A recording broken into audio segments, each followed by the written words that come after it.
அருட்பெரும் ஜோதி அருட்பெரும் ஜோதி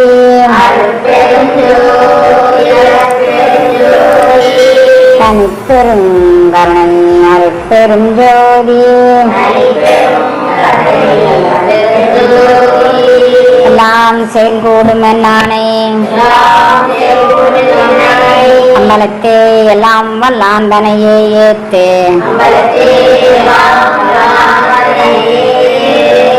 அப்பா நான் வேண்டுதல் கேட்டல் புரிதல் வேண்டும் அறிவுறுக்கலாம் நான் அன்பு செயல் வேண்டும் எப்பாரும் எப்பதமும் எங்கனும் நான் சென்றே எந்த நினைவு அற்புகளை இயம்பிடல் வேண்டும் செப்பாத மேல்நிலை சுத்த சிவமார்க்க சங்கம் திறந்தோங்க அருட்சோதி செலுத்தியிடல் வேண்டும் தப்பேது நான் செய்யணும் நீ பொறுத்தல் வேண்டும் தலைவன் என்னை பிரியாத நிலைமையும் வேண்டுவனே புண்படா உடம்பும் பறைபடா மனமும் கைபடா ஒழுக்கமும் பொருந்தி கண்படாது இரவும் பகலும் என்னையை கருத்தில் வை தேர்த்துதற்கு சென்றேன் உண்பனே நீனும் உடுப்பனே நீனும் உலகரை நம்பினேன் எனது நண்பனே நலம் சார் வன்பனே நினையே நம்பினேன் கைவிடேலனையே. திருச்சிற்றம்பலம்.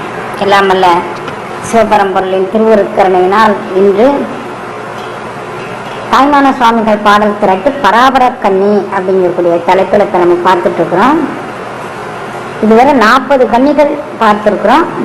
இதற்கு மேலே எத்தனை அப்படிங்கிறத இன்றைக்கு என்ன கொடுத்து வச்சிருக்கிறார் அப்படிங்கிறத பார்க்கலாம்.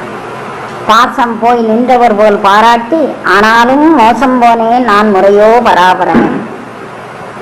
என்னை எல்லாரும் துறவாயிட்டாங்க எல்லாத்தையும் விட்டுட்டாங்க அப்படின்னு சொல்லாங்க. பாசம் போனவர் போல் நின்று பாராட்டி எல்லாரும் என்னை சொல்றாங்க இவங்க பெரிய எல்லாத்தையும் விட்டுட்டாங்க சின்ன வயசுலே அப்படி இப்படி எல்லாரும் என்ன சொல்றாங்க.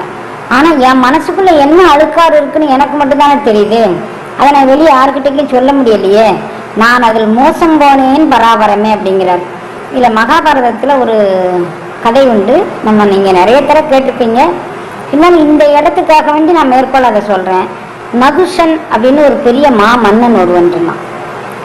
அந்த மாமன்னன் நகுஷன் என்ன பண்ணால் வேதாந்த பாடம் கேட்டான். வேதாந்தத்தில் என்ன சொல்லணும் அப்படின்னா உலகே மாயம், வாழ்வே மாயம், தரம் ஒன்று தான் சத்தியம்.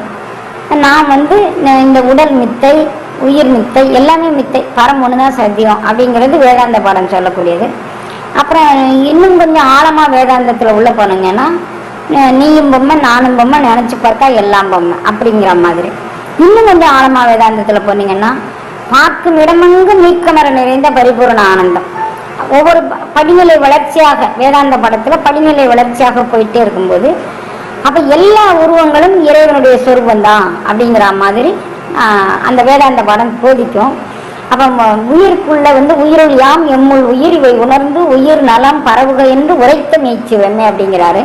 இப்போ ஒவ்வொரு உயிருக்குள்ளும் இறைவன் இருக்கிறான். என் உயிருக்குள்ள இறைவன் இருக்கிறான், எல்லா உயிருக்குள்ள இறைவன் இருக்கிறான். அது ஒரு நிலை. அதுக்கப்புறம் செடி கொடி புழு பூச்சி எல்லாத்திலும் இறைவனுடைய சொரூபத்தை கண்டு நானும் என்னுடைய சொரூபத்தை அதனுள்ளும் அவைகளுடைய எல்லாத்தினுடைய சொரூபத்தை என்னுள்ளும் கண்டு அந்த பரத்தோடு இரண்டரை கலந்து நிற்கக்கூடிய நிலை தான் வேதாந்தத்துடைய உச்சகட்டமான நிலை. அந்த உச்சகட்ட நிலையை பார்த்து அந்த மாதிரி ஒரு அருள் அனுபவத்தை, ஒரு மேலான நிலையை பார்த்து அனுபவிக்கக்கூடிய அந்த அருள் அனுபவத்தில் நிற்கக்கூடியதுதான் வேதாந்தத்தினுடைய உச்சகட்டமான ஒரு பண்பு. அதை பார்த்து நான் அந்த வேதாந்த பாடத்தெல்லாம் கேட்ட உடனே நானும் போய் நீனும் போய் நினச்சி பார்த்தா எல்லாம் போய் அப்படிங்கிற மாதிரி என்னுடைய மனநிலையை, உடல்நிலையை, உயிர்நிலையை நான் அப்படி வளர்த்துக்கிட்டேன். ஆனால் எல்லாமே போய் எல்லாம் அனித்தம் அப்படின்னு சொல்லி நான் நினச்சிக்கிட்டு இருந்தேனே தவிர ஆனால் எனக்குள்ள எந்த மாயையும் நான் களையலை, எந்த வீணான தன்மையையும் நான் போக்கலை. அப்படி மாதிரி நான் ஞானம் பேசிட்டு இருந்துட்டு அது வாய் ஞானமாக போச்சே தவிர எதை பார்த்தாலும் ஒரு தெரியாமல் எடுத்து கூட சாப்பிட்டுக்கலாம். நான் மாம்பழமே சாப்பிட மாட்டேன் அப்படின்னு சொல்கிறேன். ஒரு உதாரணத்துக்கு உங்களுக்கு சொல்கிறேன். எல்லாரும் போன பிறகு தெரியாமல் 2 மாம்பழ பீஸை வெட்டி நான் ரகசியமாக சாப்பிட்டு யாருக்கு தெரிய போகுது, அதுக்கப்புறம் நான் தெரிஞ்சுக்கிறேன். அது மாதிரி நான் எதுவுமே சாப்பிட மாட்டேன், நான் காற்றை குடிச்சே வாழ்கிறேன் அப்படின்னு உங்கள்கிட்ட ஒரு பாவனைக்கு சொல்லிட்டு நைட்டில் ஒருத்தருக்கும் தெரியாமல் என்னெல்லாம் சாப்பிட முடியுமோ அதெல்லாம் சாப்பிட்டுக்கிறது, அல்லது தனிமையில் ரூம்குள்ளே என்னெல்லாம் சாப்பிடணுமோ அவ்வளோலாம் சாப்பிட்டுக்கிறது. இது மாதிரியெல்லாம் ஒரு பொய்மைத்தனம்.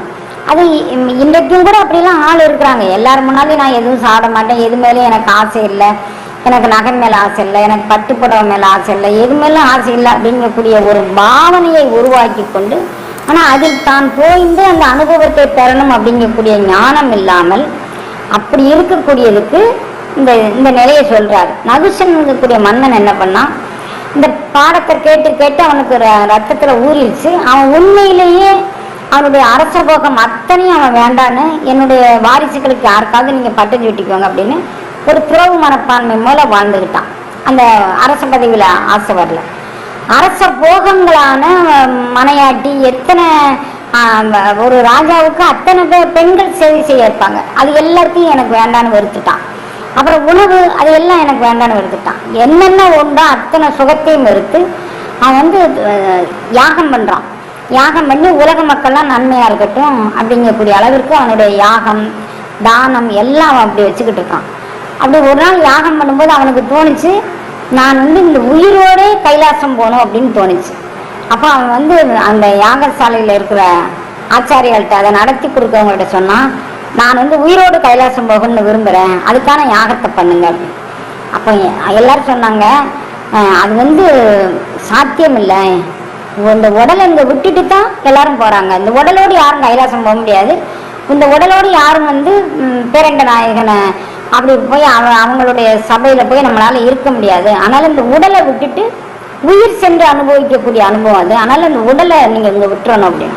அதெல்லாம் இல்லை, நான் இங்கே இருக்கும்போதே என்னுடைய மண்ணாசையை திறந்தேன், பெண்ணாசையை திறந்தேன், பொன்னாசையை திறந்தேன்.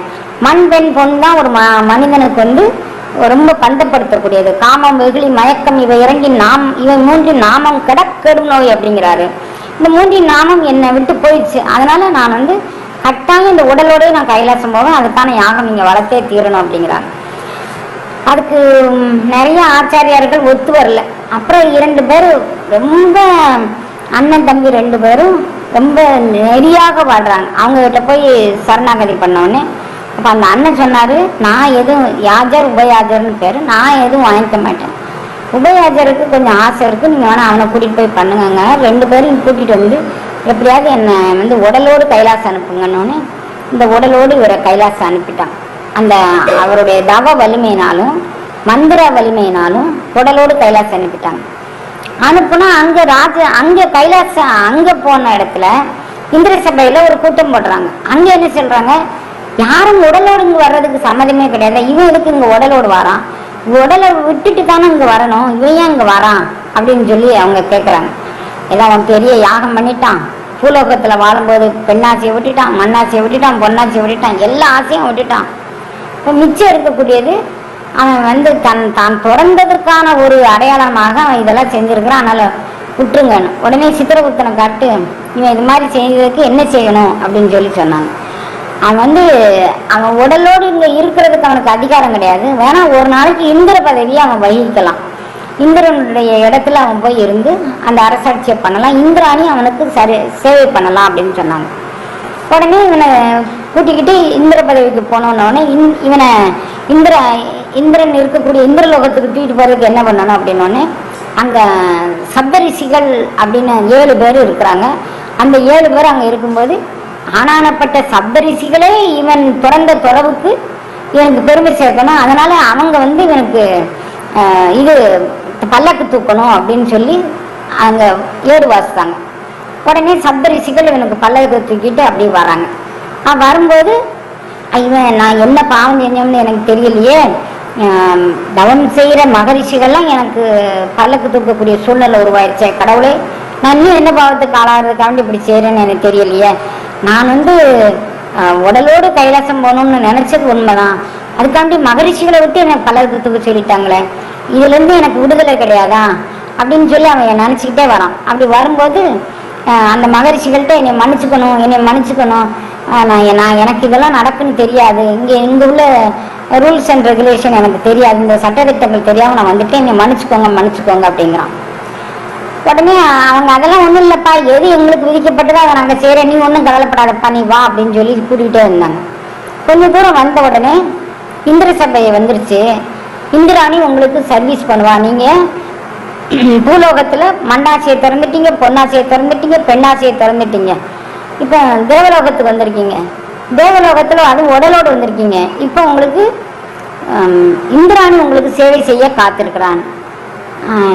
எனக்கு தான் எது வேண்டான்னு சொல்லிட்டேன், அப்புறம் என்ன அப்படின்னு சொன்னோடனே இந்திரலோகம் இதுதான் இந்திரலோகம் அப்படின்னு காமிக்கிறாங்க.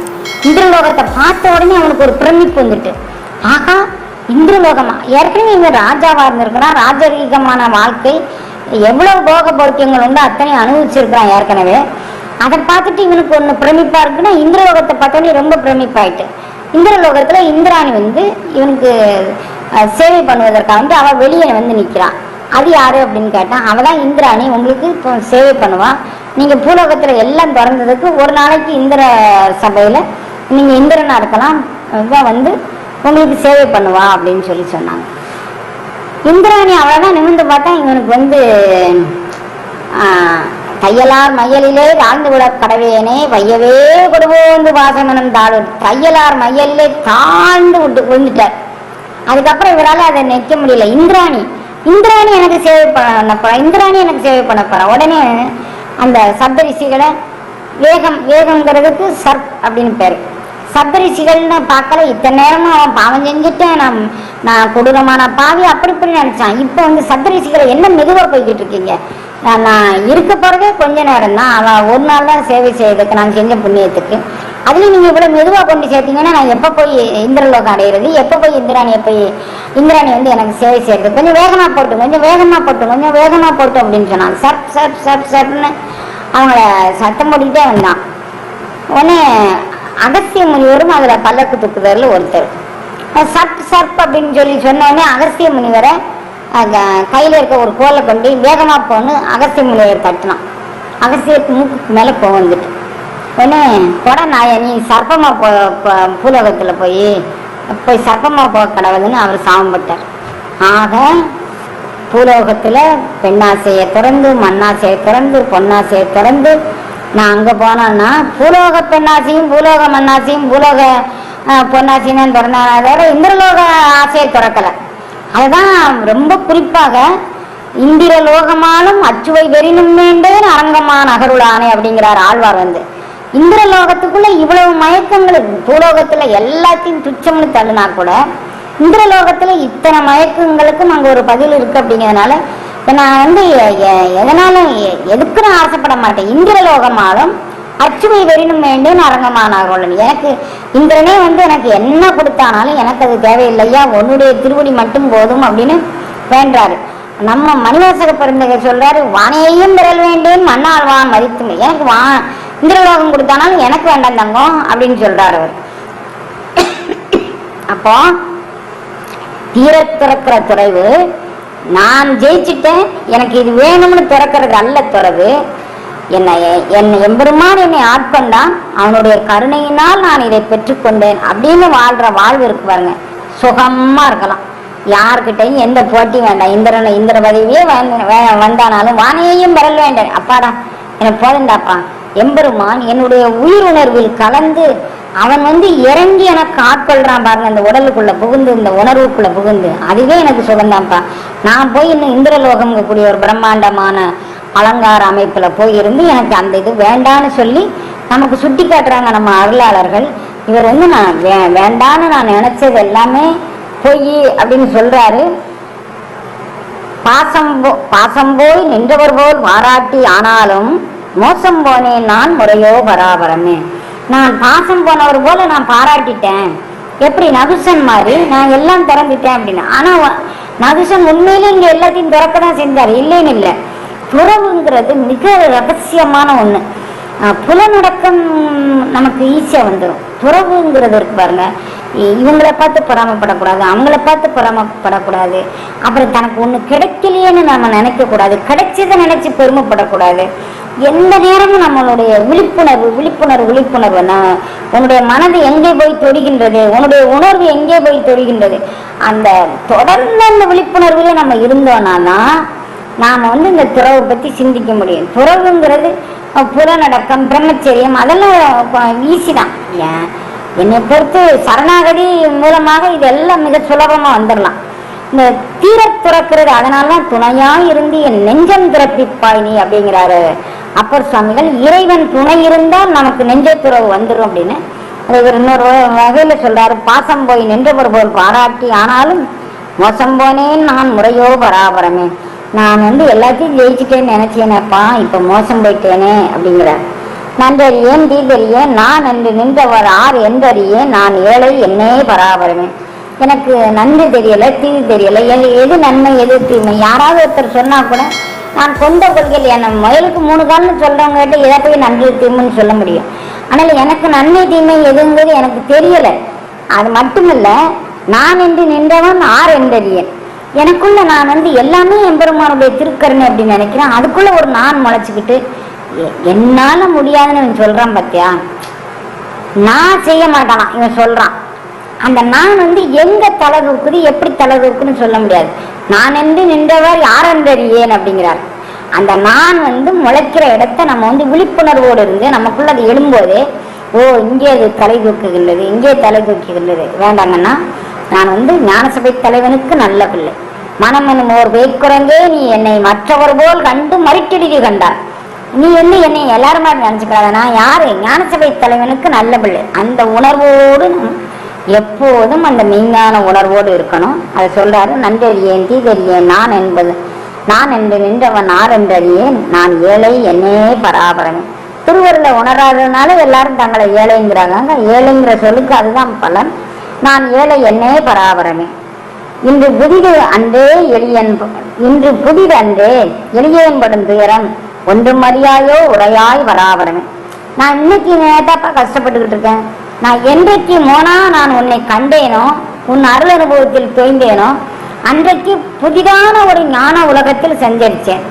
அதை விட்டு வெளியே வந்த நாளையிலிருந்து அது போக்கும் வரவுமாக இருக்கக்கூடிய அந்த அருள் அனுபவம் நிரந்தரமாக நான் பெற்றுக்கொள்ள மாட்டேனா அப்படிங்கக்கூடிய ஒரு நிலையில் நான் அந்த அருள் அனுபவத்திற்கு ஏங்கி ஏங்கி ஏங்கி ஏங்கி நான் நிற்கத உனக்கு தெரியாதாப்பா, எனக்கு அந்த கருணையை பண்ணு அப்படிங்கிறார்.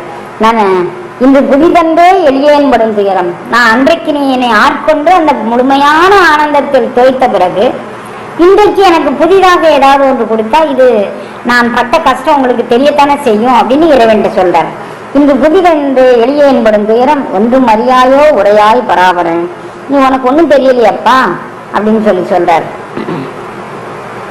எத்தனை தான் ஜென்மம் எடுத்து எத்தனை நாள் பட்ட துயர் அத்தனையும் நீ அறிந்ததன்றோ பராபரமே. எத்தனை தான் ஜென்மம் எடுத்து நான் எத்தனை தாய் தகப்பன் வயிற்றுல பிறந்துக்கிட்டே வந்துக்கிட்டே இருக்கிறேன், எத்தனை ஜென்மம், அதெல்லாம் உனக்கு தெரியும். எனக்கு தெரியாமல் என்னுடைய அஞ்ஞானம் மறைச்சிருக்கலாம், கடந்த பிறவினுடைய ரகசியம் தெரியாமல் நான் இதாக இருக்கலாம். உனக்கு தெரியதானே செய்யும் நான் எத்தனை பிறவி எடுத்தேன்ங்கிறது. எத்தனை தான் ஜென்மம் எடுத்து எத்தனை நாள் பட்டாலும் அத்தனையும் நீ அறிந்ததன்றோ பராபரமே. எல்லாமே உனக்கு தெரியும்லப்பா, அப்புறம் என்ன எதுக்கு நீ இது மாதிரி வேடிக்கை பார்க்குற அப்படின்னு சொல்றார். இந்த நாள் சற்றும் இறங்கிலேயேல் காலன் வரும் அந்த நாள் காக்க வல்லார் ஆர்கான் பராபரமே. நான் மரணமில்லா பெரும்பாலுக்கு நான் முயன்றுகிட்டு இருக்கிறேன். நீ இப்பவுமே அந்த அருள் அனுபவம் முழுமையும் கொடுத்தாதான் நான் மரணமில்லா பெருவாழ்வில் இருக்க முடியும். அப்படி நீ கொடுக்க தவறிட்ட அப்படின்னா காலன் வரும்போது நான் என்ன செய்ய முடியும்?